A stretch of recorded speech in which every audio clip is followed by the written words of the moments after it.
Detailed explanation of Chapter 9 of the Bhagavad Gita, titled Chapter 9, Raja-Vidyā, Rāja-Guhya Yoga, the Yoga of Royal Knowledge and Royal Secret. Chapter 9 is one of the most important and beloved chapters of the Bhagavad Gita. It reveals the highest form of knowledge, Raja-Vidyā, and the deepest spiritual secret, Rāja-Guhya. This knowledge, Krishna says, leads directly to liberation when practiced with faith and devotion. This chapter consists of 34 verses, and it is filled with both majestic metaphysics and heart-melting promises of divine love. Rule 1. The Royal Knowledge and Supreme Secret.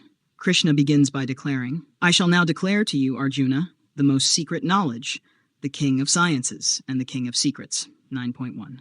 He explains that this knowledge is pure, can be directly experienced, is easy to practice, and destroys ignorance completely. But Krishna also warns that those who lack faith cannot grasp it, even if they're otherwise intelligent. 2.2. Krishna's all-pervading presence. In one of the most profound philosophical declarations, Krishna says, "By me all this world is pervaded.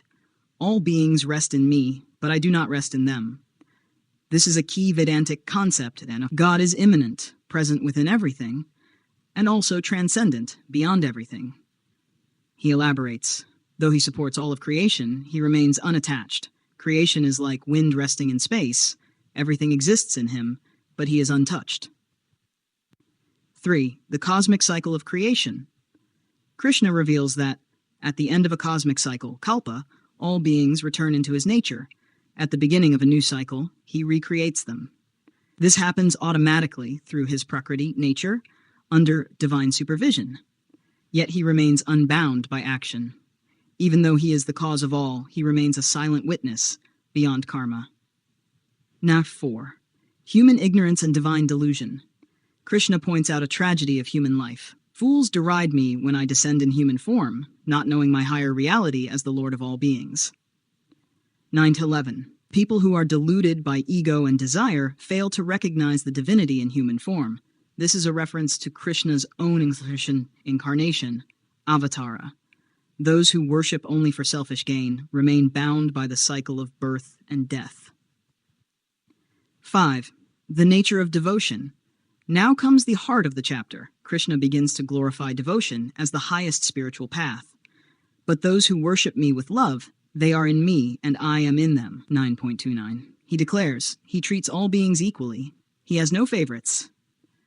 Yet, those who worship him with love become especially close to him. This leads to one of the most hopeful and inclusive verses in the entire Gita. Even if the most sinful person worships me with unwavering devotion, he must be regarded as righteous, for he has rightly resolved. This means that no past karma can disqualify someone from divine grace. The only requirement is sincere devotion. 6. The simplicity of surrender. In a beautiful and accessible teaching, Krishna tells Arjuna, "If one offers me with love and devotion a leaf, a flower, a fruit, or water, I accept it." 9.26. This verse removes all barriers to worship. You don't need rituals, wealth, or priesthood. Pure love and a sincere heart are all that matter. Krishna continues, "Whatever you do, eat, give, or sacrifice, do it as an offering to me." 9.27. Acting this way purifies one from the bonds of karma. Act 7. Equal access to God. Krishna opens the doors of divine grace to all people, regardless of gender, birth, or social status. Women, Vaishyas, merchants, Shudras, laborers, and others born of sinful origin, all can attain the supreme goal if they take refuge in me. 9.32. This was a revolutionary declaration at the time, dismantling social prejudices with spiritual truth. 8. The final assurance, the promise of God. Krishna ends this chapter with one of the most famous and comforting verses in the entire Gita. "Abandon all forms of dharma and simply surrender unto me. I shall deliver you from all sin. Do not fear." This is the essence of Bhagavad Gita, surrender, as the highest spiritual practice. God promises complete protection to the devotee who gives himself fully. Summary of key teachings in Chapter 9. Theme essence. Royal knowledge. Supreme secret wisdom that leads to liberation. God's nature, all-pervading yet unattached, both immanent and transcendent. Cosmic creation. Beings cycle through creation and dissolution under Krishna's control. The highest path, simple, pure love is enough. Inclusiveness. Everyone, regardless of past, can attain the supreme through devotion. Divine assurance. Krishna promises liberation to those who surrender fully. Conclusion. Chapter 9 is the soul of the Gita's philosophy.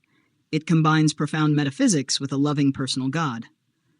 Krishna presents himself not only as the absolute reality, but also as the compassionate friend who seeks the devotee's heart. It is both a revelation and an invitation. Krishna opens his arms to all, asking for nothing but love, faith, and surrender. In return, he offers eternal peace and liberation. Would you like to continue to Chapter 10, Vibhuti Yoga, the Yoga of Divine Glories, next?